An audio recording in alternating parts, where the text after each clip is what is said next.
Hi everyone, today I'm going to show you a running technique that works exceptionally well for me. But before I do that, a few tips. If you're wearing a sports bra, or even for those of you that wear normal bra or top, and the moment that top falls off the shoulder while running, don't wear it ever again, because it's always going to do that, and it's going to make your run not as enjoyable as it should be. Jewelry, chains, earrings, don't wear it. It just helps you to avoid unnecessary shenanigans while running, and you can have a much more enjoyable run if you wear the right clothing. And it doesn't have to be running clothing. I always say use what you have, but just make sure that it's comfortable and it doesn't do any of those things. So we're going to start off with the upper body first. You're always maintaining a nice straight spine and looking straight ahead. So everything is facing forward. Chest, hips, knees and feet. So the arms are at a 90-degree angle. Just allow it to be in its natural orientation. And then what you do is you just bring the shoulders slightly back. Shoulders are back but relaxed. You're not doing that, because then you're going to look like we're ready to do the robot.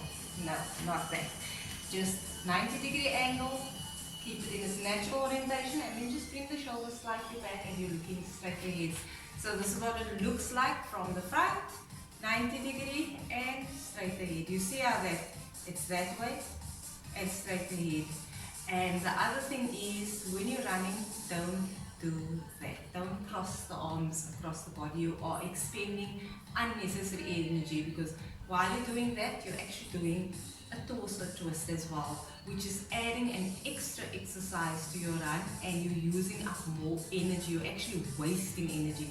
So that movement, look at my torso. There is a slight movement, but it's mainly because of the movement in my shoulder joint. The hands, you can come closer, you curl it. So as if holding eggs. You just keep it lightly and you curl the hands. So that's what it looks like. Some of you can feel comfortable with that, but just allow the hands to curl in its natural orientation, but don't clench the fists, because that places so much pressure on the forearm and the upper arm, and you are wasting energy there as well.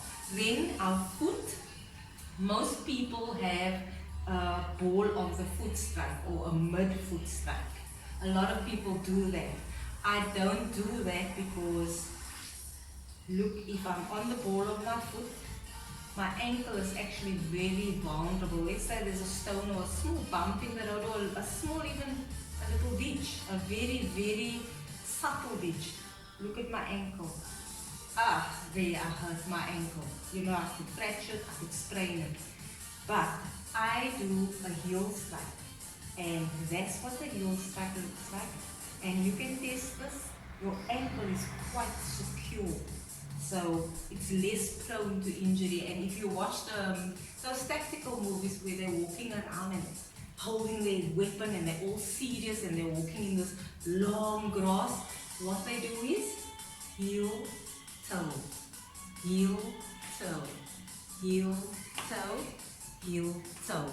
So that is the method behind it, because once you do that, you can feel, okay, there's nothing, and you can drop it, and that. And now I'm exaggerating the heel strike. You're not on the heel per se like that.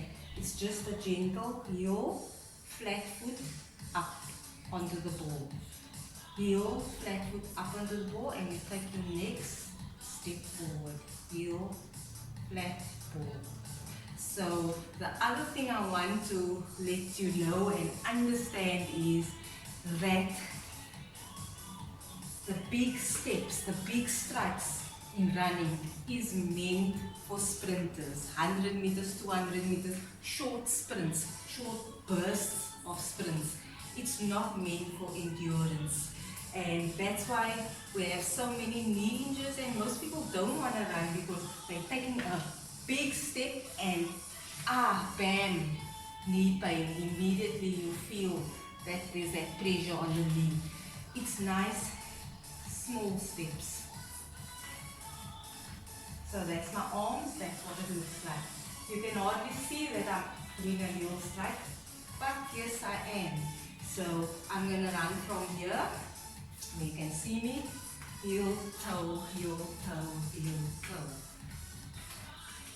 So when you run, you can say heel, toe, but that's what it looks like. And you will notice that when you start running and you take those smaller strides, that you can actually go faster and you can run even further. When you take those big strides, it tires you out. But you are conserving a lot of energy with those smaller strides. Let me do it again. And that's how I run, but I go faster and faster and I pick up my pace. I start off maybe at 8 minutes a kilometer, then I go down to 7 minutes, and then I go down to 6 minutes a kilometer, and as I'm progressing, I push it a bit further as well. So when you take your first stride, this is what it looks like. I'm going to heel, toe, and leg lifted. Can you see? You can hardly see my other thigh, and that's a very good thing. So I'm going to do it from this side, heel, toe, and lift. So when you reach on the ball of the foot, that gives you that momentum to go forward and lift. So heel, toe, and when you're on the ball, it projects you forward and the other leg lifts off the ground. And you can see, you can hardly see my other thigh, and that's very good because having the thigh in line with the knee places minimum pressure on the knee, and that is what we want. And that's where we at, our body has the maximum weight, because our leg that's going to be lifted off the ground is maintaining all the weight there. But it's a quick movement, and that's what it looks like. So try and keep the knee, they will sometimes be wet slightly, but that's also fine. You see it's still slightly in alignment, and that places minimum pressure on all those joints, those ligaments, and you can avoid injury by doing that. So that is a very good running form and technique to avoid injury while running and to make your runs more enjoyable. So to all the runners out there, enjoy your run, and if you want to know more, please inbox me. That's what I love about having my clients one-on-one, because they are with me, and then where they're doing it incorrectly, I can correct it and show them. And this goes out to one of my clients who is a phenomenal runner. I'm very proud of her, and you know who you are. I'll see you very, very soon, where I'll be doing a very short series on the primal squat. What's going on with these tongue twisters? The primal squat and the importance of it. That's going to be loads of fun. See you soon. Mwah.